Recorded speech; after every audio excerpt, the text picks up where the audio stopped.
Hello guys, welcome to the first episode of Profcast. I am Nikhil Kumar, Brand Marketing Manager at AppPro, and along with me is Mridula Bhatt, Content Marketing Manager at AppPro. Today we are starting with the podcast series for Profcast audience. And if I have to introduce today's guest in 3 words, I'll use built, broken, and rebuilt. That is SP Rathore, our guest and friend for you. Hi sir. Hello. Thank you. SP Rathore is a known name in the affiliate and app marketing industry. He's been here as old as the industry himself. And at least that's what I can claim. So in this interview, we're going to be running through the entire tenure that he spent in this industry, and of course now he's moving beyond. We'll be talking about everything, including how to start a business, how to run a business, how to scale a business, and if you haven't even started, how should you start one? Okay, I think I'll move to SP Rathore now, and I should not take more of your time. For the first question then, Mr. Rathore, to you. You've run so many businesses, you've had your own startups, you've scaled them to a point that they are now very successful. We've seen so many of the conversations where you've mentioned how difficult, how challenging it has been to get there. Barring all that startup methodology and ideology, what would you say are the common challenges that a founder faces before they have even begun a business, and how did you tackle them? Okay, that's a long question. But guys, before we start, I would like Mr. SP Rathore sir. Sir, could you please introduce yourself and the branch you are currently associated with? Okay, so my name is SP Rathore, founder of Promotion Bazaar and co-founder of AppGrow.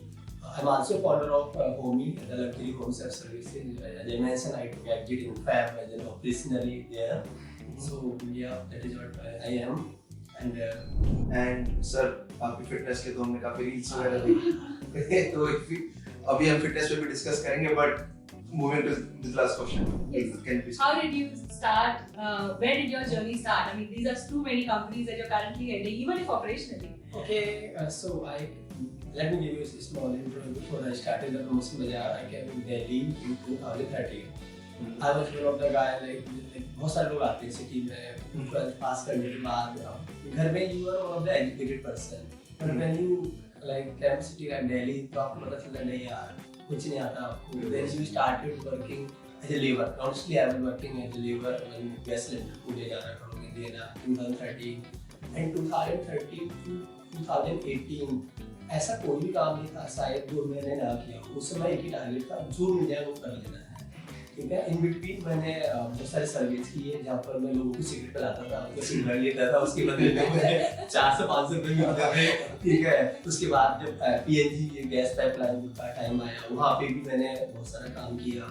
उसके बाद जब आम आदमी party launch हुई थी उसके अंदर में मैं था साझा एलमी के साथ. वहाँ पे भी हमने वो भी एक वॉलंटरी तरह काम कर रहा था. वहाँ भी 400-500 रुपये मिल जाते थे. खैर ऐसे करते करते 2013 से 2018 तक जो मिल गया करता था. खुद भी एज ए प्रमोटर काम किया और साथ में दूसरे प्रमोटर्स को ऐड किया तो हमें हर एक प्रमोटर पे 100 रुपीज कमीशन मिलता था. तो हमारा एक नेटवर्क बन गया था किसका, प्रमोटर्स का. 2018 में एक किसी ने हमें ना मॉल में हमें मिला एक इंसान जो कि एक लिंक सेंड कर रहा था कि आप अकाउंट ओपन कर लो. तो that was a Kotak 811 product जो उस समय आया था. तो जब मैंने ओपन किया तो फिर उसने बोला दूसरे का भी करा दो, आपको ये 200 रुपये और दूंगा. मैंने कहा काफी इंटरेस्टिंग है. तो मैंने कहा दो का क्यों बना, मेरे पास तो बहुत सारे लोग हैं. बिकॉज मैं प्रमोटर्स को सप्लाई कर रहा था, उसमें खुद भी काम कर रहा था, प्रमोटर्स को सप्लाई कर रहा था. तो वहाँ पर क्या हुआ कि फिर मैंने उससे लिंक लिया, समझा. तो मुझे एक अकाउंट पे मेरे को 300 रुपये दे रहा था तो मैं 200 रुपये उसको देता था जो अकाउंट पर करना था कमीशन बेसिस पे. 2017-18 में ये सब क्लिक हुआ. तो फिर मैं धीरे धीरे डीप गया इसमें, समझा कि है क्या, मतलब यार ऐसा क्या है जो ये मुझे इतने पैसे दे रहा है. 0 बैलेंस अकाउंट होता था कोटक का उस समय. फिर लिंक को देखा. फिर एक कंपनी है दिल्ली में, उन्होंने बुलाया. मैंने गूगल पे नाम सर्च किया, कॉन्टैक्ट किया, उनसे मिल गया. तो उन्होंने और ज़्यादा समझाया कि this is what affiliate marketing is. अच्छा, आप जो कर रहे हो एफिलिएट मार्केटिंग है. तो फिर मैंने उसके बारे में पढ़ना शुरू किया, थोड़ा समझा. ऐसे करते करते normally I was doing good business. I mean मेरे क्योंकि मेरा नेटवर्क हर एक पैन इंडिया में था. मैं एजेंसीज के बिहाफ पे जाता था एज ए फ्रीलांसर, लोगों से काम करवाता था मॉल्स में प्रमोशन है ना. तो मेरे साथ हर एक सिटी के कोऑर्डिनेटर थे. तो सारे लोगों को मैंने ये इंट्रोड्यूस किया. मैंने कहा एक लिंक मिलेगा, अगर उससे अकाउंट खुलवाओगे तो इतना कमीशन मिलेगा उस पर. और जब हमें पता चला कि यार हमें पैसे इसके मिलने ही हैं, मैंने उन लोगों से बात की जो लोग हमें काम दे रहे थे. तो उन्होंने कहा कोई रिस्क नहीं है, तो मैंने कहा यार आप आज काम करो, शाम को पैसे ले लो। तो क्या हुआ ना कि लोग मैक्सिमम हमारे पास आ गए, इस तरह से शिफ्ट हो गए। फिर मैंने अपने फ्रेंड्स वगैरह से बात की, मैंने कहा ऐसे ऐसे अपॉर्चुनिटी है, अगर हम 250 रुपये देंगे इमीडिएटली तो हमारा 400 रुपये कम हो जाएगा। तो somehow I had arranged some funds. Honestly, I had no money that time. जैसे मतलब लोगों को मैं पैसे दे देते थे। ठीक है। फिर कुछ अच्छे लोग जोड़े, उन्हें मैंने समझाया, सिखाया। ऐसे करके 2018-19 में मैंने 80-90 लाख का रूम कर लिया था। I mean, जहाँ पर मेरा 2017 में रूम रेंट पे ला लिया था, मतलब I was honestly relaxed, but बताता नहीं था किसी को, क्योंकि एक पर्सनालिटी ऐसी थी कि यार मैं भी प्रमोटर्स भेज रहा हूँ, somewhere I am boss for them. You were like as a leader, right? हाँ, वहाँ पर प्रमोटर भी होता था, बट मैं कहता था किसी को पता नहीं चलना चाहिए, अपनी फोटो भी डिलीट करवा देता था सच में कि यार अगर किसी को पता चल गया तो वो बोलेंगे इसके लिए काम नहीं करना है। ऐसे करके मुझे 2018-19 में पता चला कि जो हम आज काम कर रहे हैं वो एफिलिएट मार्केटिंग है। फिर 19 में पैसा थोड़ा ज्यादा आया, 2019-20 में हमने और अच्छा काम किया, मतलब more than 8 CR, that was life changing. Correct. तो फिर यार समझ में आया कि एफिलिएट मार्केटिंग है, टीम हायर करना, बड़े ऑफिस, बड़ी टीम, ये वो पता नहीं क्या क्या, और zero experience. So I remember a picture of him at our booth at Click. तो सर आपको बिल्कुल मॉडल ऐसे लग रहे थे उस टाइम। आप पिक्चर डिलीट कराने की तो आपको जरूरत नहीं पड़ी कभी। ये मैं कहना चाह रहा था। तो हुआ क्या ना, जब first time I smell money, पहली बार मुझे ऐसे क्या समझ में आया कि बहुत जल्दबाजी में गाड़ी BMW मेरी कॉल लेता है। अब मैं ऐसा दुनिया का साथ पहला इंसान होगा जो पहले शेयरिंग ऑटो में चलता था, उसके बाद उसने कभी ऊबर बाइक नहीं की है, उसने कभी ऑटो नहीं किया है, उसने कभी कैब नहीं की है, उसने कोई गाड़ी नहीं की, तो सीधा सीरियसली मतलब बाद में मुझे लगा भाई सब, राइट? क्योंकि एक हमारे सर थे, वो हमारे उनसे मिलने आए, जो मुझे पता, उन्होंने मुझे स्टार्टिंग में थोड़ा सिखाया था ये एफिलिएट सिकंदर भाई लिंक से ऐसे होता है वैसे होता है। जैसे उन्हें पता चला कि मैं थोड़ा वो काम कर रहा हूँ, मिलने आए, उनके पास फॉर्च्यूनर थी, उन्होंने ऐसे बिठा दिया लाट कर भाई बैठो आप। तो मैंने जैसे थोड़ी सी गाड़ी चलाई, आवाज आई कि नहीं यार तो मजा आ रहा है। तो फिर राइट, तो उस तरह से ट्रांजिशन हुआ था बहुत फास्ट। टीम में हायर कर ली। फिर क्या होता था कि हर एक टीम मेंबर हमारा एक एडवाइजर होता था, और मुझे नहीं कॉर्पोरेट के बारे में पता था कि सामने वाला बंदा क्या चाहता है। मुझे था कि ये हमसे ज्यादा एक्सपीरियंस है, जो बोलेंगे अच्छा बोलेंगे, उनके कहने पे हम डिसीजन लेते थे। तो बड़े डिसीजन अच्छे भी हुए, और फिर जानते हो कि बाद में क्रिप्टो का क्या सीन हुआ है, तो अभी हम देखेंगे। So I'm sorry, I'm sleeping away from this. क्योंकि यार But that's actually a very great start, because that brings me to the next question also. हम लोग बात कर रहे हैं कि इस तरह से इस बिजनेस शुरू करते हुए it takes a lot of help from people, input from people, and कैसे you have to make your own network to get there. तो अगर मैं आपसे पूछूं in general, क्योंकि अब तो आप बहुत सारे प्रोडक्ट्स के फाउंडर भी हो गए हैं, तो out of these three सबसे ज्यादा जरूरी क्या होता है स्टार्टअप फाउंडर के लिए? Is it the product, is it the network, और is it that they just need to have the technology to support it? सबसे ज्यादा जरूरी होता है कि जितनी भी अपॉर्चुनिटी आपको मिलती जाए, जितने भी लोग आपको ट्रस्ट करते जाए, उनके ट्रस्ट को बनाए रखें। वो एक ऐसी ताकत है जो कि कितना भी प्रॉब्लम होगी ना, वो लोग आपके साथ खड़े होंगे। और वही एक मेरी ताकत थी। 2013 से 18 तक मैंने कुछ कमाया नहीं था, बट किसी का 10 रुपये पेंडिंग नहीं था। इवन मेरे अकाउंट में अगर 100 रुपये भी नहीं थे इस बार ओके, बट कोई ये नहीं कह सकता था कि मुझे पैसे लेते।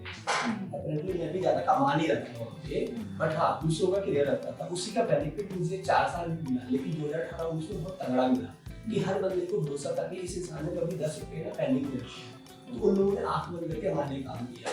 तो एज ए फाउंडर सबसे ज्यादा बड़ी जो क्वालिटी चाहिए होगी आपको, क्योंकि कोई ना भी आप पे भरोसा करना चाहिए, आपके घर वाले, आपके दोस्त, आपके यार, आपके इन्वेस्टर, तभी जाके आप कुछ बना पाओगे। वही आज भी वही चल रहा है। मैं इतनी बड़ी बड़ी प्रॉब्लम से गुजरा 2021 के बाद, वहाँ भी यही चीज मुझे बढ़ा के रख दी है कि जिन लोगों ने भी मुझ पर भरोसा किया, ट्रस्ट किया है, मैं उनके साथ जितना ट्रांसपेरेंट हो सकता था हुआ, और उनको मैंने बरकरार रखा। प्रोडक्ट वगैरह तो बाद में आते हैं, वो थोड़ा टेक्निकल हो जाता है, product marketing and all things वो तो बाद में आते हैं, क्योंकि जब आपका ग्राउंड ही नहीं क्लियर होगा, वहीं को अगर थोड़ा सा क्लैश होगा तो फिर आगे की बातें नहीं आ पाएंगी, राइट? सबसे ज्यादा जरूरी है कि हम ईमानदार हो, खासकर उन लोगों से जो आपको सपोर्ट कर रहे हैं, जो आपके काम में काम आ सकते हैं। That is the biggest thing. उसके बाद डेफिनेटली प्रोडक्ट की बिजनेस का अपना जानबूझ के नहीं करते हो, प्लानिंग से करते हो तो बहुत मुश्किल से हो पाता है। मैं जब मैं ट्राई कर रहा हूँ प्लानिंग से करने का, तो बहुत मुश्किल से चीजें क्लियर हो रही है। जब ऑप्शन नहीं होता है तो हम कुछ भी कर जाते हैं। तो प्रमोशन बाजार को स्टार्ट करना ऑप्शन नहीं था, मैं कुछ भी करे जा रहा था, वो उसको नाम दे दिया बाद में। जब इंटेंशनली कुछ करना चाह रहा हूँ तो बहुत ज्यादा फर्क है, बहुत ज्यादा एफर्ट लगेगा सीरियसली। जब मैं मार्केट फिट सोच रहा हूँ, एमवीपी सोच रहा हूँ और सब कुछ बढ़िया सोच रहा हूँ, बड़ी बड़ी पिक्चर बना रहा हूँ, तो बहुत टाइट हो रहा हूँ, मतलब मेरे को इतने एफर्ट लगे मैं बता नहीं सकता। जबकि उस समय मैं 7-8 लोगों का मजे मजे में कर गया था। तो जब एक्चुअल में सही बिजनेस वही लोग, मतलब बिजनेसमैन होना भी एक ब्लेसिंग है और वो शायद कोशिश से नहीं आती, कोई भगवान भी प्लान करके रखता है। So adding to that, can I say that having a great leadership team can help anybody in running great business? You can say that. See, when you are starting something, how you know कि आपको leadership team चाहिए उस समय, आपको कोई अंदाजा है, अगर आपको ये अंदाजा है आपको। But from your learning, can you say that? From your learning, from like you have gone through so many. Absolutely. अगर मैंने ना हर बड़ी कंपनी का एक टेम्पलेट देखा है, they follow the same template. पूरी इंडस्ट्री में धीरे धीरे, जब मैंने बोला ना कि पहले तो मैं एक्सीडेंटली करता था कुछ, पिछले कुछ साल से कॉन्शियसली मैं थोड़ा इंटेंशनली कर रहा हूँ, तो नोटिस किया है हर एक सक्सेसफुल कंपनी का सेम पैटर्न है, उनके वही रूटीन है, वही वैसे ही एम्प्लॉई है, वैसे ही इवेंट्स, सब कुछ एक है। लीडरशिप उनकी अच्छी है, उन्होंने कोशिश मेहनत की उस पे। Maximum companies are having 2 or 3 co-founders, partners and people with them for years and years. That's the best. I fought for the same. So we spoke about the initial boom in business that started with affiliate marketing. I am intrigued now क्योंकि हम लोग इस बारे में बात कर रहे हैं कि शुरू हमारा हुआ था तो you had grand success that made you keep on continuing. But सिर्फ success तो metric नहीं होगा। अगर हम बात कर रहे हैं कि framework बना के कंपनी शुरू करना है तो वो भी अपने आप में difficult है, जैसे आप बता रहे हो बहुत challenging लग रहा है। तो spontaneously शुरू तो हो गए थे, तो उसके बाद आपने उस मोमेंटम को कंटिन्यू कैसे किया? Why did you stick to affiliate marketing? Change क्यों नहीं किया? जॉब क्यों नहीं लिया? Why not once you had that money for sustenance? Why not look for anything outside that? See, in affiliate marketing, the very good thing is you don't have to own a product, you don't have to own any services. आप किसी भी इंसान के साथ connect होके आप एक अच्छा बिजनेस कर सकते हो. You can make lakhs of money with single affiliate network if you have good tuning with them. If you will hard negotiate with them about the payments, about support, about everything. So any affiliate network who have money, they can invest in you, they can guide you, they can show you the way, because they know if they want to put 1 lakh in you, they gonna earn 2 lakhs, and you gonna earn 50,000 at least, right? So in that way, right, every network can help you. That's the beauty of affiliate marketing. वहाँ पे आपने कुछ on नहीं करना है. दूसरा क्या है, आपने अगर लोगों को, I mean affiliate का मतलब भी है कि किसी और के लिए काम कर रहे हैं, right? So somewhere if you are adding people behind you, either the traffic sources or manpower or someone who can work for you, and you negotiate, you have done the negotiation in a good way with your team or with your publishers. So this was the only business which needs no investment. Apart from that, you move in any business, the product में ही है. मैंने बोला ना अभी when I started the luxury home services, we spent over 2.5 years. We put 50 lakh plus in that my business, and still we were at the break even. जब हम बहुत ही पूरा कोशिश करने के बाद, right? While in affiliate marketing, I never invested any money and I'm making good money there. But हाँ, एक छोटा अंदर से अपना product को सब हो.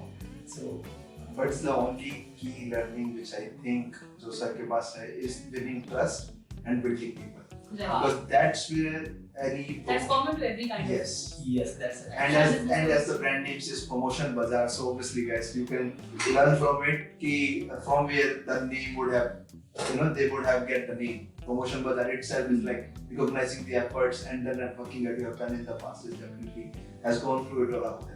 Sir, right, and the name was at that time I was having so many big things in mind. Promotion Bazaar, everything can be promoted. Even a person can be promoted. उस समय मेरी एक female friend हुआ करती थी. मैंने उसको एक मैसेज भेजा, मैंने कहा यार मैं ऐसा ब्रांड स्टार्ट कर रहा हूँ और इसका मतलब ये है, उससे भाई उससे बहुत तारीफ होती है. तो मुझे लगा मैं सच में कोई मार सी बात वर्किंग उसकी कुछ 15-17 सैलरी किसी कंपनी में से अच्छा तरह काम कर रही थी, राइट? तो उसने तारीफ करती, मैंने वाओ व्हाट अ नेम. मैं उसके बोला मैं ये करूँगा वो करूँगा.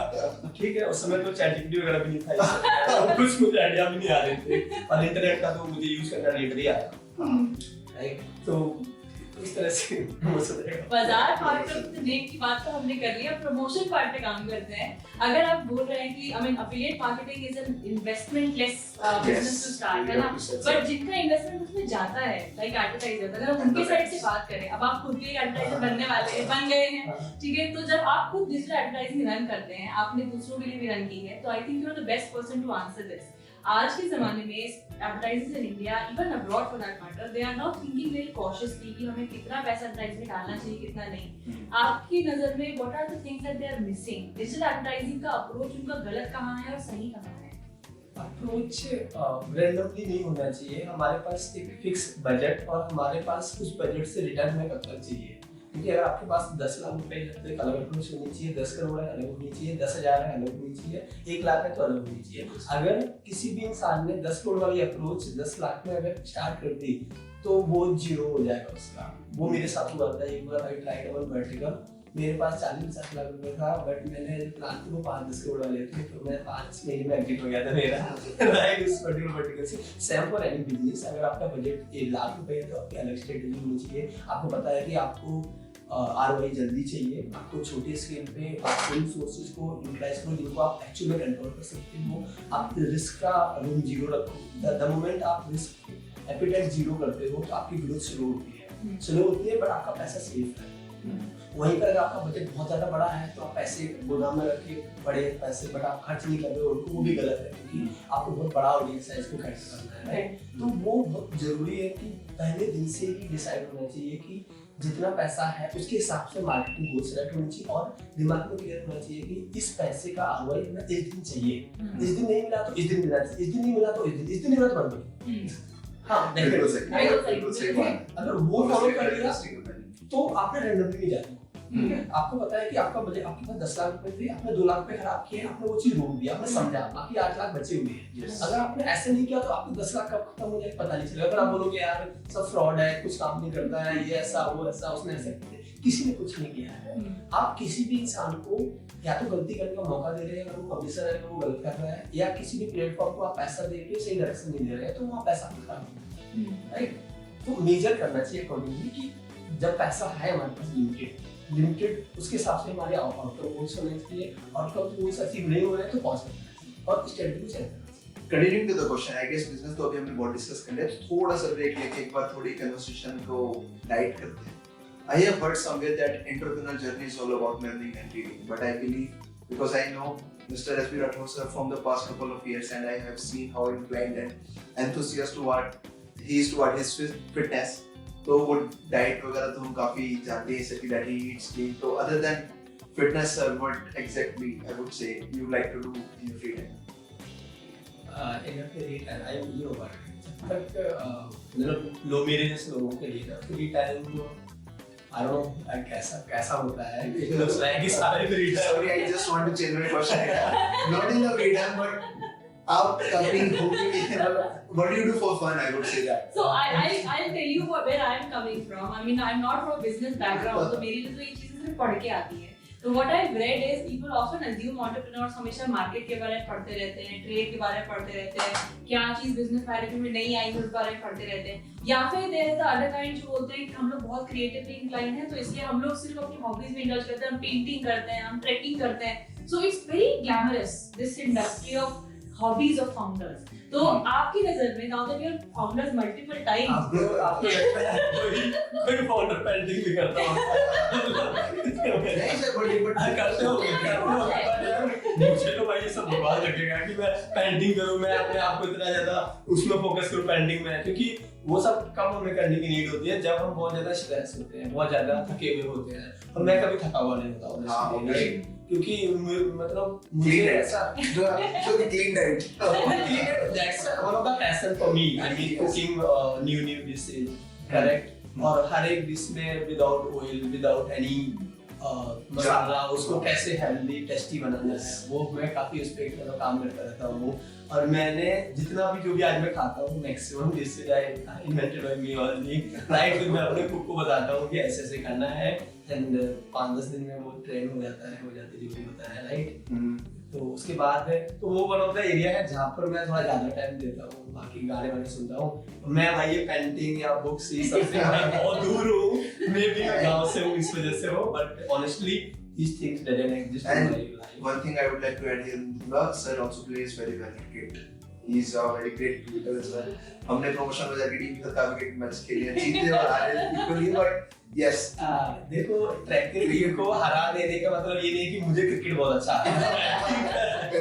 हमने हराया दो बार। I just want to add here, 2 बार हारे तो 3 बार जीते।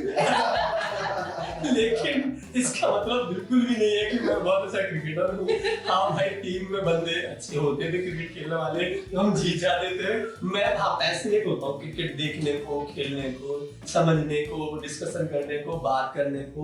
I can talk cricket entire day, I can watch cricket entire day. हाँ, these things are in me, but I am a good cricketer. ये याद होगा। But हाँ, I love playing cricket. नहीं भी आता होगा मैं पूरे दिन धूप में खड़ा रह सकता हूँ। मतलब क्रिकेट that's वो चूल्हे का है। Very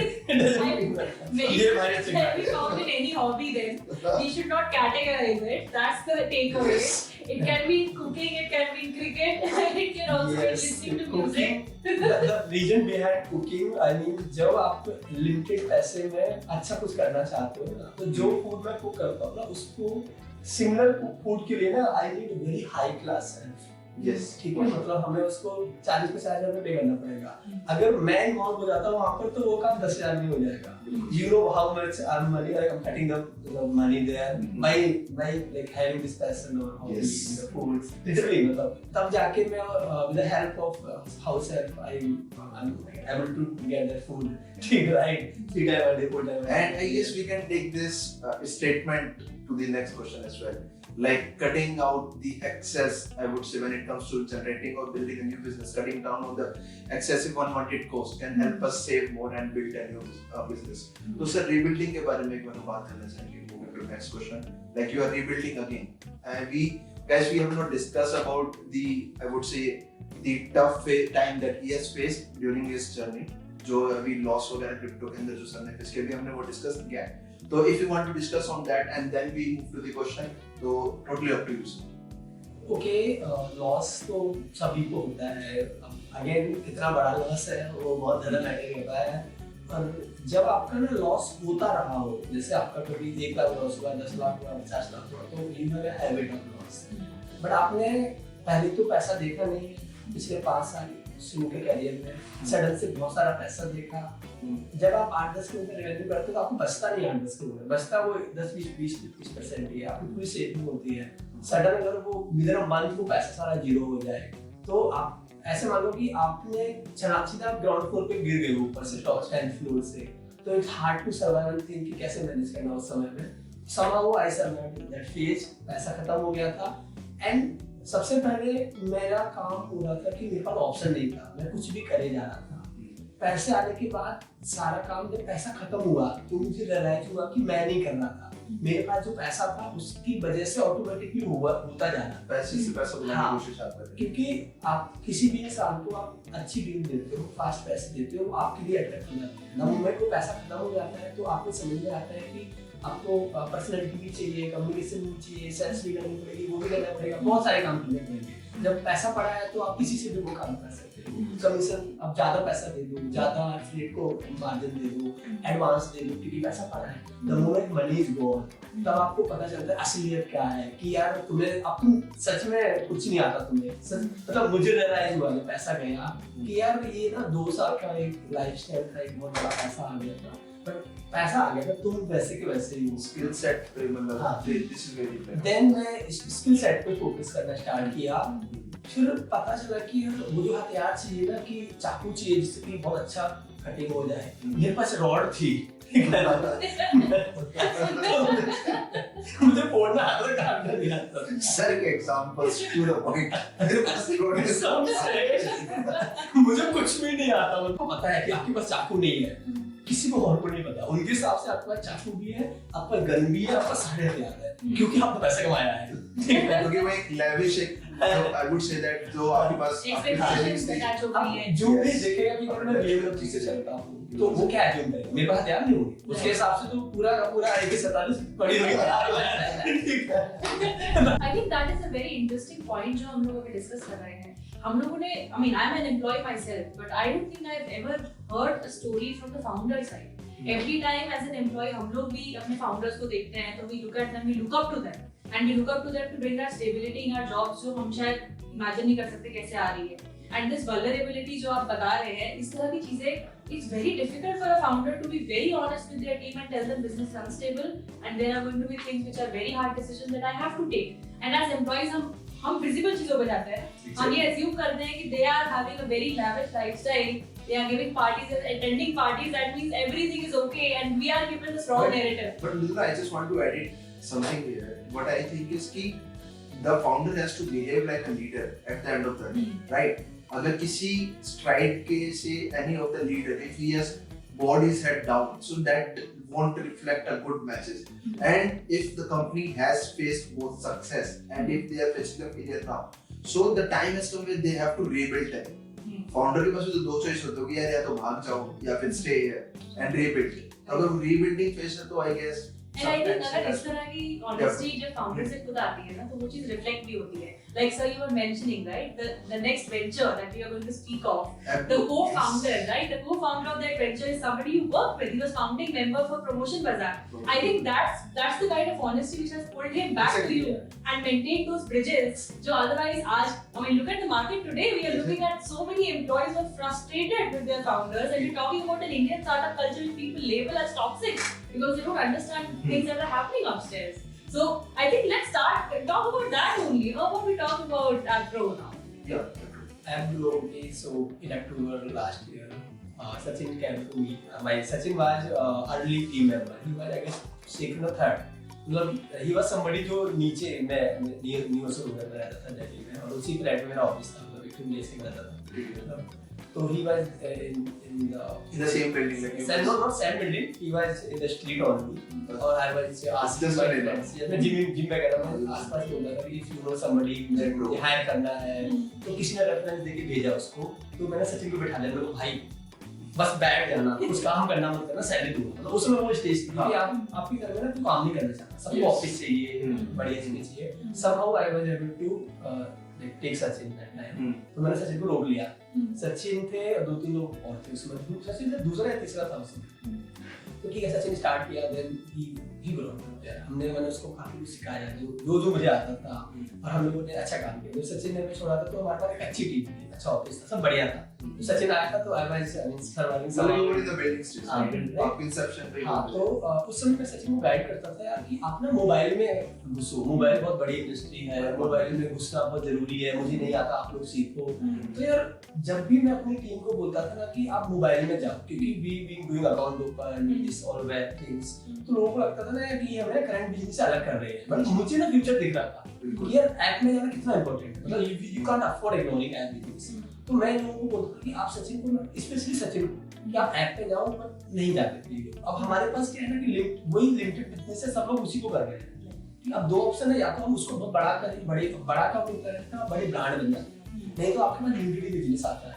तो I was pushing all the team members कि आप बाहर देखो, सीखो मोबाइल को, ठीक है मुझे नहीं आता, it's okay, but you guys learn. तो सचिन को उस समय समझ में नहीं आया, बट द मोमेंट सचिन ने हमारी कंपनी को छोड़ा 2022 में, उसके बाद से accidentally he always in the mobile company है, जितनी भी कंपनियों में सचिन ने काम किया, all over the mobile dedicated affiliate network 4 साल। मतलब मैं जब पुश कर रहा था तो उसने नहीं किया, ठीक है, ये बात सही कि मुझे बिजनेस से निकाल रहे हो, मुझे ऐसा काम दे रहे हो जो हमारे होता नहीं है, तो कैसे रेवेन्यू बनेगा उसमें, कैसे target, but you were looking at the bigger. हां, मैं कह रहा था कि तुम लोग मेरा फ्यूचर हो, मतलब हम अपने बोर्ड मेंबर से उम्मीद करते हैं कि दी जाए तो future of the company, but किसी को भी मैं, और एक बड़ी प्रॉब्लम थी कि जब आपको खुद नहीं आता ना वो काम, आपकी टीम ने उस काम पे भरोसा नहीं करती है, उन्हें लगता है ये साला मुझे कहीं ऐसे का ढंगे लगाना है जो इसको खुद ही नहीं आता है, तो अनस्टेबिलिटी दिखती है वहां पे।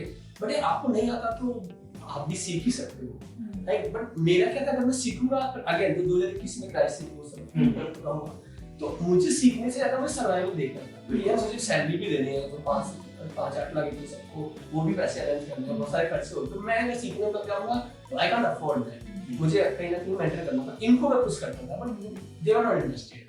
तो अब अगेन सचिन ने 4-5 साल जॉब की, हर एक, क्योंकि हमारी कंपनी में बहुत ईमानदारी वाला कल्चर था। मैंने कभी किसी के नंबर नहीं काटना, मेरिट से बुला लेना, टाइम से पेमेंट करना, बहुत ट्रांसपेरेंसी। सचिन को कोई भी एक्सपेक्ट नहीं था। Sachin frustrated at time to me in October, तो कि यार ऐसे करके सर मैंने बहुत जॉब कर लिया, मुझे कुछ खुद का ही करना है, आप मुझे गाइड कर दो क्या करना चाहिए, कैसे करना चाहिए।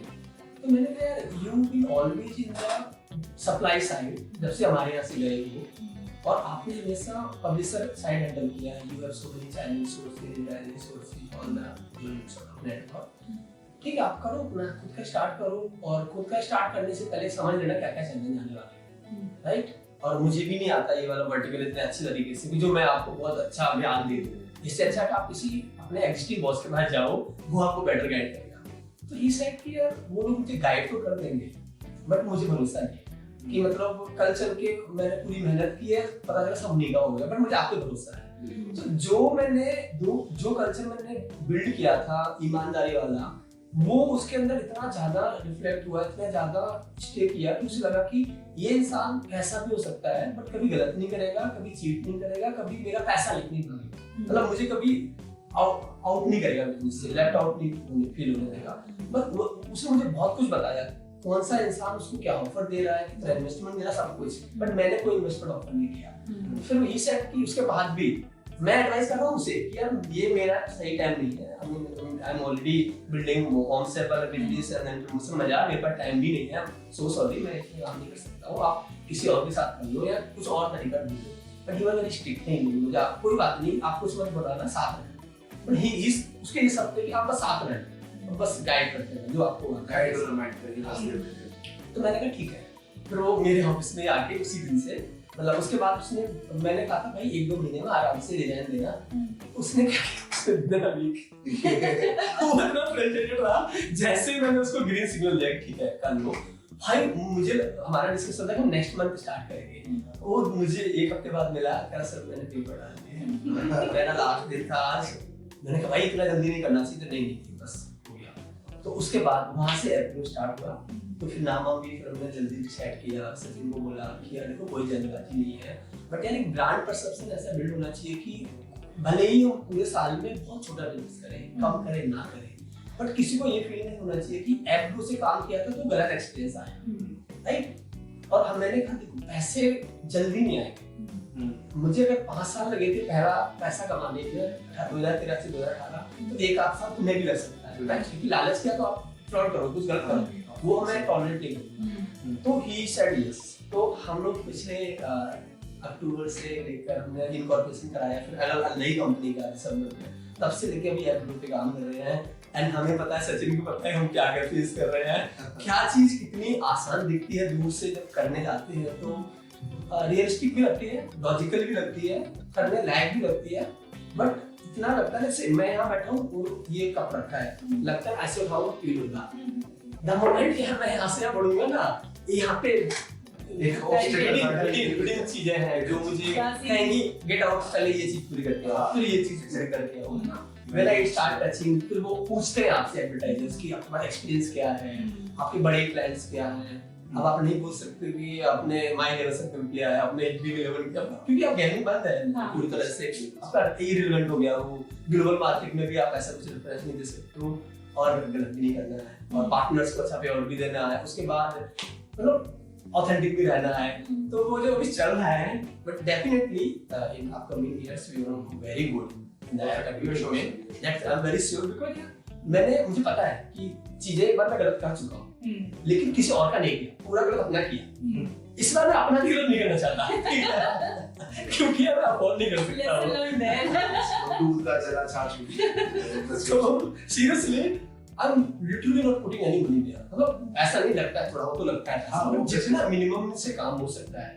And किसी भी बड़े बंदे को हायर नहीं किया कि किसी को कंपनी से बड़ा बंदा उठा लो, normal somebody which can be managed by us and also intelligent, relevant। तो टीम बिल्डिंग से लेकर सारे इन्वेस्टमेंट बहुत सोच समझ के है कि भाई नहीं। दूसरी बात है, कोई भी इंसान आ जाए नहीं जाना नहीं चाहिए यार, मतलब इट्स ओके लेट आए और गलत नहीं आना चाहिए। जाना कब जाने देना होता है किसी को, जब कोई गलत आ जाता है, मतलब वो में लॉस करता है या इरिलेवेंट होता है, तो वही गलत फील होता है। मिनिमाइज करने की ट्राई करता हूँ। एप्रो ऐसे एप्रोच स्टार्ट हुआ था, कोई प्लान नहीं था, कभी सोचा नहीं था, क्योंकि मेरा अभी भी जो प्राइमरी गोल है वो है एडवर्टाइजिंग स्पेस में एक बड़ा नाम बनाना, बड़ी पोजीशन बनाना। मैं कभी एफिलिएट मार्केटिंग या मोबाइल एट्रीब्यूशन या किसी चीज को, मेरा कभी वो नहीं होता, वो एक पार्ट ऑफ रेवेन्यू स्ट्रीम। तो बड़ी पिक्चर होती है, that's always creating a advertisement space, एक हब जहाँ पे यार कोई भी इंसान ना आए और एडवर्टाइजमेंट का ऑर्डर दे और उसको वो चीज मिल जाए। अगेन जो लोग काम करना चाहते हैं, क्योंकि जब मैं एफिलिएट नेटवर्क मॉडल में घुसा था तो मुझे समझ में आया था कि बहुत सारे लोग ऐसे हैं और जिनको थोड़ी सी एजुकेशन दी जाए तो एक बहुत बड़ी आर्मी तैयार हो सकती है, जो एक सेल्फ एम्प्लॉयड कह लो, फ्रीलांसर कह लो, अच्छे वे में, और वो 1-2 लाख के हम इंसान एक बना सकते हैं लोगों को, एफिलिएट या पब्लिशर कुछ भी नाम देते हैं, पार्टनर्स, राइट। तो वो मेरे दिमाग में अभी भी है, हमेशा रहेगा जब तक हो नहीं जाता है। और जब हम उस प्रोडक्ट को बिल्ड करने की बात करते हैं, आई मीन बेंगलुरु, वहाँ भी मतलब कम पैसे में थोड़ा पैसा भी बेस्ट होना, काफी पैसा लगता है खराब होना, कई बार उसमें भी हाथ कर मारे, पैसे भी खराब किए, टाइम भी दिया, बट यस वो कभी निकलने वाला नहीं होगा। जब मैंने मैन पावर वाला काम कर चुका हूँ तो मुझे पैन भी पता है और मुझे आरओआई का एंगल भी पता है कि द मोमेंट मैं उन चीजों को हिट करूंगा तो कितना बड़ा बम टूटेगा। हो सकता है कि जैसे मैं 2013 से 18 तक कुछ नहीं किया था, सडन बहुत कुछ किया था, ऐसे ही अगर आप जो लोग मुझे जानते हैं किसी लगेगा कि 2022-24 से 28 तक कुछ नहीं किया, पर जब देखेगा तो यार I can't say anything on camera, but yes, something will be there. And speaking to the shift that Saraj mentioned from web to web, Mridula, you want to speak something about Tracker? Yeah, actually, I would want to add to that, because you know this is a shift which has happened across the ecosystem. Yes. जो shift आप observe कर रहे हैं, that there are advertisers opting more towards app marketing instead of web-based campaigns. That's a similar thing we are also noticing at our company, where we have advertisers who are demanding now कि हमारा business model is primarily on apps only. हम लोग web पे उतने कम investment कर रहे हैं, app पे ज़्यादा investment कर रहे हैं. And that is mostly coming from the consumers' requests for more personalized advertising. जैसे आप बता रहे हो, the macro level picture of digital advertising is changing, and from that it's boiling down to a point जहाँ पर apps are focusing now more towards app marketing compared to web marketing, right? And what you mentioned, I think, is also a reflection of how the affiliate space is changing. We are looking at a space in India जहाँ पर advertisers are now questioning whether I should trust my affiliate. कौन सी agency कौन सी से better है, आपको ही choose करो। जैसे आप बता रहे थे, वो ट्रस्ट फैक्टर को मानते हैं कि हमें एविडेंस चाहिए आपसे कि हमें आप पे ही भरोसा करना है, राइट। तो जैसा आप इन्वेस्टमेंट बता रहे हो, it's about creating a culture, it's about creating a team which is learned, about an army which is trained and skilled. Yes. Now that is all labor. It's a lot of labor and a mental investment जो as a founders ने किया है, जिसके बाद Indian affiliate industry इतनी बड़ी और broad बनी है, right. Today we are looking at that entire industry being questioned by advertisers who are thinking कि should we, क्या ये जरूरी है, अगर हमारे पास ऐप है तो क्या हमें करना भी चाहिए, क्या मैं ऐप से नहीं कर सकता वो सेम चीज। तो I would want to understand from you कि आप एक एजेंसी ओनर भी हैं, फाउंडर भी हैं, कल आप भी इन्वेस्टमेंट्स करेंगे जो आज वो कर रहे हैं। तो एज एन एडवर्टाइजर, अगर if I ask you this question कि अगर मैंने आपकी मार्केटिंग एजेंसी में या किसी मार्केटिंग एजेंसी में इन्वेस्ट किया, when I am losing, when I am not getting a conversion which I wanted, I can see there is a loss of commission, जो मेरी साइड से पैसा कट गया।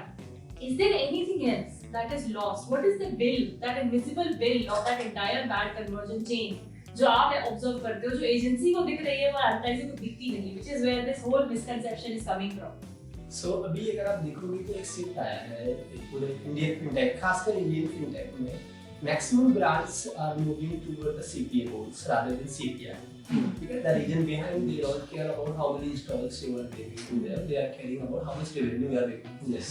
So most of the clients nowadays, they are paying, even our clients paying us on a dispersal, and then alone get dispersed, then only we get paid certain percentage, or a goal, CPA goal is being accomplished, then only they are paying some sort of amount to us. Right? So that shift was very necessary for India market because you told me that trust factor and all. I was in Sri Lanka, Colombo, so एक इंसान थे वहाँ पे, वो global conference था, मैं वहाँ speaker था, तो उन्होंने कहा Indian athletes are fraud, this so मुझे एक जोश आ गया, मैंने बताया sir I will change everything, this बहुत बड़े-बड़े प्रॉमिसेस करके I will change the perception, I will do this for the industry, this when I came back to India in August, getting back. I remember, yes. That was on 14th of August, where this entire conversation is I'm in the restaurant only, the news Yes, came, and then overnight Dream 11 Miles and all. Even I was promising to the brands, I will create a team in Tamil Nadu, in Karnataka, in every space of India. All YouTubers, I will be managing this, पता नहीं local language में IPL में ये करूँगा, cricket का ये content वो कोई cricket में पैसा नहीं. I always be talking about cricket. और इन्वेस्टर से बात कर रहा हूँ, अनूस कर रहा हूँ कि मैं ये करूँगा, स्पॉन्सर कौन करेगा? सारे फैंटेसी ऐप करेंगे ना, कौन करेगा? जब फैंटेसी ऐप ही नहीं है वहाँ पर कौन, राइट? Conversation डल हो रही है. बैक टू द पॉइंट कि वहाँ एक जो परसेप्शन बन जाता है, भले ही आज की डेट में एक इंसान है जिसके पास बहुत अच्छा ट्रैफिक है, they are giving you the CPI model, और हो सकता है बाद में वो ट्रैफिक प्रॉफिटेबल हो जाए, बट जो परसेप्शन ग्लोबल मार्केट में इंडियन एथलीट्स का, इवन अभी भी when we show them कि we are an Indian company, most of the clients और agencies are ignoring us कि Indian पे trust नहीं कर सकते हैं, no matter how honest we are, मेरे out of 100 में से 10 लोग अच्छे भी हैं, तो जो वहाँ पर उन्होंने बोला था एकदम छूटते कि how I should trust Indian people, they are doing this much of that, तो मैंने उनको रास्ते बताए कि ऐसे अवॉइड कर सकते हैं फ्रॉड को.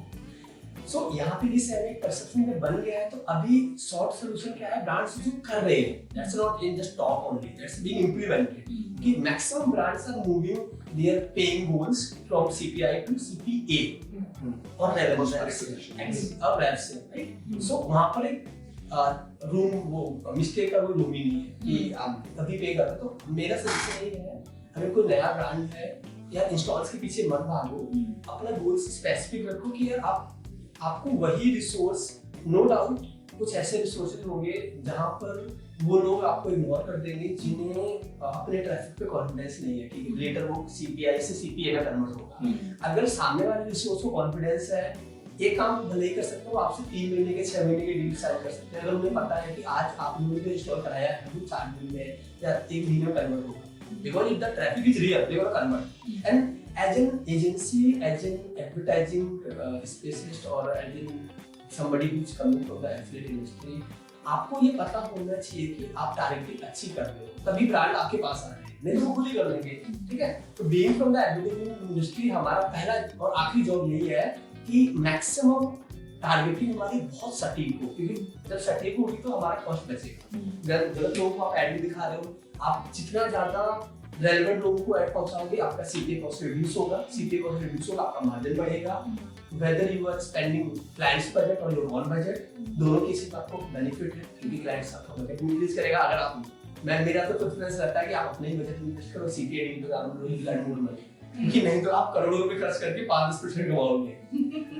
तो ये है सिर्फ कि सीपीआई से सीपीए पे शिफ्ट हो जाना, that's a very short. I think that's actually both the parties coming midway, है ना? It's like हम लोग ये भी नहीं कह रहे हैं कि Indian affiliates are completely blindly you should trust them. Of course, you should be wary of the agencies you associate with, but you can also change your model. If you're so confused, if you're still but you still want to explore, moving to a CPA model can help you get there, right? Without having to question your partners or without having to worry, should I invest in them for a long term or not, right? I want to say trust promotion was that to get everything promotion. So before we move to the final question, sir, this is something, a new segment which we guys have decided to start. So basically यहाँ पे क्या होगा, we will be giving you one keyword or one short term which you can help our viewers to understand better about the industry terminology. तो basically जैसे अभी हमने CPA के बारे में काफी डिस्कस किया, तो आप CPA एक बार if you can tell our viewers like what is CPA and how does it impact the success of any business would be great. Okay, so आप cost per acquisition कह सकते हो, आप CAC बोल सकते हो उसको, आप CPA बोल सकते हो, आपका कोई भी वो गोल, जिस गोल को पाने के लिए आपने एक अमाउंट डिसाइड कर लिया है कि आपको इतना पे करना है, आपको उस अमाउंट के अंदर वो गोल अचीव करना है, that is what we can say cost per acquisition model, right? तो that is what CPA is. Whatever goals we have in our mind, that's a CPA for us, and we have this agreement. If you're gonna accomplish this goal, we're gonna give you this amount. That's a very simple. So these goals, they look very similar for every industry, or do they change as the business model? I will change. For example, education के लिए CPA अलग हो सकता है कि you give them qualified lead, that's the CPA. Real estate के अलग हो सकता है कि आपने उनको qualified lead दिया है. CPL हो गया आपने raw lead दे दिया है. CPL हो गया, किसी का CPL होगा कि आपने side lead करवाना है. तो उनका वो acquisition goal हो गया. किसी का हो गया कि आपको बस क्वालिटी लीड देना है, सामने वाला इंटरेस्टेड होना चाहिए, उसका बजट होना चाहिए उसके पास, उसकी इनकम अच्छी होनी चाहिए, इनकम हो. तो CPA is decided by the advertiser itself कि आप कुछ भी CPA रखोगे, that is described in the detail with the publishers कि this is what CPA goal is, we gonna pay for the same. Right. Okay, so let's move to the final question. In that case, I guess we've discussed a lot of things. So we have discussed how you have moved from nothing, honestly, to something, and then As eventually. the three word that I took Right, was exactly. Making something, breaking something, and remaking Rebuilding something, right? So we have gone through that entire process, and now we are looking at a person who's heading 3 companies at this point in time, planning on creating more. If somebody was to start thinking on the same lines as you, if somebody wants to start a business today, and I just want to add one thing here. If somebody wants to start something from scratch, like you did without any money, yes. so what or how they can start? हाँ, सबसे पहला It's थोड़ा going to be a long list. सबसे पहला point है भैया, अगर आपको कुछ स्टार्ट करना है थोड़ा बहुत पैसा आपके पास होना ही चाहिए. The very first point is अपने पेरेंट्स को कन्विंस करो वो आपको अलाउ करे बिजनेस करने के लिए. दूसरा कन्विंस करो कि वो आपके एक्सपेंस कवर करने के लिए आपको अलाउ करे. अगर आपकी सेविंग्स नहीं है, वो जो फैमिली ड्रामा खत्म हो गया है, अब बर्थडे ड्रामा आएगा. ठीक है, जो पैसा है उसको बहुत ही रिस्पेक्टफुली, बहुत ही सोच समझ के किसी ऐसे का गाइडेंस लेके उसको यूटिलाइज करो जिसने ऑलरेडी बिजनेस कर रखा है. और ऐसा इंसान आपको बिल्कुल भी भाव नहीं देगा जिसने भी कर रखा होगा, क्योंकि आपके जैसे बहुत लोग उसको पूछ रहे होंगे क्या आपके 10 साल में खड़ा हो सकते हैं, राइट? क्योंकि मेरी मजबूरी थी, मुझे ABCD नहीं पता था, मैं गांव से आया था, मुझे जो करना पड़ रहा था मेरी चॉइस नहीं थी, मेरे पास ऑप्शन दूसरा नहीं था, इसलिए मैं कर गया. वो कहते ना कि उसका कोई कहावत है कि सारे सिर्फ जला दिए थे तो जीत के ही जाना पड़ेगा, है ना? तो वो मेरा सिचुएशन था, क्योंकि मेरी जब आपका अपनी फैमिली में कोई इंसान 5 साल तक कुछ नहीं कमाएगा ना तो सब लोग गालियां देंगे. कोई अपनी रिस्पेक्ट में सीधा से बाहर लड़का है फैमिली में, आपके पास ऑप्शन नहीं है आप घर वालों के साथ जाके इमोशनल हो जाओ या कितनी भी प्रॉब्लम शेयर करो, आप कट ऑफ हो सभी से, रिश्तेदारों सबसे. तो मेरी वो सिचुएशन थी, बट वो सिचुएशन सबके पास नहीं आएगी, राइट? तो आपको ये बना के चलना चाहिए. आपको क्लियर है कि हमें बिजनेस ही करना है, जो भी आपका प्रोडक्ट नॉलेज है, जो पैशन है, व्हाटएवर इट इज, आप किसी भी स्टार्टअप में जाओ, वहाँ काम करो, वो सारी चीजें सीखो. सीखने के बाद यस आपका ना 80% चांस है आप सक्सेसफुल हो जाओगे, उससे पहले आपकी 20% ही है. अपन जो नॉर्मल एक रेशियो होगा 5% के आता निकल के सक्सेसफुल होते हैं. बट ऑनेस्टली अगर आप सच में 2-3 साल किसी अच्छी कंपनी में इन्वेस्ट करते हो और अगर उन फाउंडर्स के साथ ट्रांसपेरेंट होते हो, वो आपको हेल्प भी कर देंगे, आपके लिए इन्वेस्ट भी कर देंगे, पैसा भी दे देंगे. अगर आप ट्रांसपेरेंट हो, अपना कर दिया तो वो देखेंगे. वो तो गलती से भी मत करना, कॉपी करना, उन्हें शॉर्टकट लेना. आप भी नोटिस करोगे ना अपने आसपास किसी ने भी किसको कॉपी किया होगा या उनके साथ चीट किया होगा, तो वो देना सर्वाइवल में बोल के बहुत रेयर लोग हैं जो चीटिंग करके अच्छे हो गए. तो भाई मेरा भी सेम था, I was very honest with all the people. And आज भगवान की कृपा से जिन लोगों पे मैंने काम किया है, बाद में उन सब लोगों ने हमारे काम किया लेटर आज में 2019. तो खुशी किया, क्योंकि मैंने किसी को चीट नहीं किया. I was in the offline everything. मैं चाहता था कि क्लाइंट, क्योंकि मुझे इतनी नॉलेज होगी, सब ले लेता, मैंने डोमेन ही चेंज कर दिया. तो जिन लोगों ने आपको सिखाया है उनके साथ ईमानदार होना बहुत जरूरी है, क्योंकि आज वो लोग हमारे अब भी खड़े हैं. तो whatever they were doing in 2018-17 आज भी वही कर रहे हैं. दे अर्निंग गुड मनी अपने हिसाब से, बट मेरा थोड़ा अलग हो गया. बट मैंने वो काम नहीं किया. मैं चाहता तो मेरे लिए शॉर्टकट था, जैसे मुझे थोड़ा सा पैसा मेरे पास आया तो मैं वो बिजनेस उनका खींच लेता, सारे पेपर मैंने नहीं किए. तो उन लोगों के साथ हमेशा ईमानदार रहो जिन्होंने आपको इनिशियल स्टेज में सपोर्ट किया है. दूसरा सीखो मत, प्लीज ब्रांडली मत दो. वीडियो YouTube पे वीडियो देख के मत जंप करो कि भाई how to start business with no money सबसे बड़ा स्कैम है. सबसे ऐसे वीडियो बैन होने चाहिए, how to start business with no money. Exactly. वो बहुत टाइम खराब करती है. And it's not about money at the end of the day. It's experience, Yes. so many things आपको नहीं पता है. अब जैसे मैंने बताया, मेरे पास 2 ऑप्शन थे. जब मेरा प्रॉब्लम आया था मैंने टीम से शेयर नहीं किया ना सब कुछ, हाँ। मैंने बस ट्राई किया उन्हें, क्या पता हमारे टीम मेंबर्स मेरी बात सुनते, सपोर्ट कुछ करते। सॉल्यूशन देते। I was so worried about एक अभी कुणाल, क्या नाम है व्हाट्सएप का जो बना, Kunal Grow, that Kunal said. I'm not sure about the Kunal Kunal sir, Shah. Kunal Kunal sir. Shah. तो कुणाल सर ने बोला था ना कि हमारी जो हम इंडियन बहुत ज्यादा कॉन्शियस होते हैं अपनी इमेज को लेकर, तो मेरी भी कोई इमेज थी नहीं, बट मैं बहुत कॉन्शियस था कि मेरी टीम को पता चलेगा पैसे नहीं है तो क्या सोचेंगे, कहीं और बता देंगे, कहीं और बता देंगे, मेरे घर वाले दुखी होंगे, मतलब वो नहीं होना चाहिए। वो भी एक हो सकता नहीं चाहिए, क्योंकि मैं अगर मुझे एक्सपीरियंस होता तो मैं, क्योंकि अगर मैं कहीं काम किया होता किसी स्टार्टअप में, तो मैंने सुना होता वहाँ पे कि यार वो फाउंडर के पास ऐसे नहीं होते, वो सच है, वो कोई स्कैम नहीं है, ठीक है। तो मैं वो हिम्मत नहीं जुटा पाया कि मैं बात करना, हो सकता है कि मैं उस टीम को और भी ट्रांसफर होकर नर्चर करता और भी अच्छे से स्टेप करता, वो वेरी गुड। बिना इनएक्सपीरियंस की वजह से वो सारे ब्लंडर हुए। Okay. So yes, guys, that's a story of a young boy who came all the way from his village, built crores, got broke, and is rebuilding again. So I think that's where we wrap up the podcast episode, the first episode, the inaugural episode, and of course the one that sets the tone for what you can expect later. Thank you for joining in, and I think we'll wrap up today.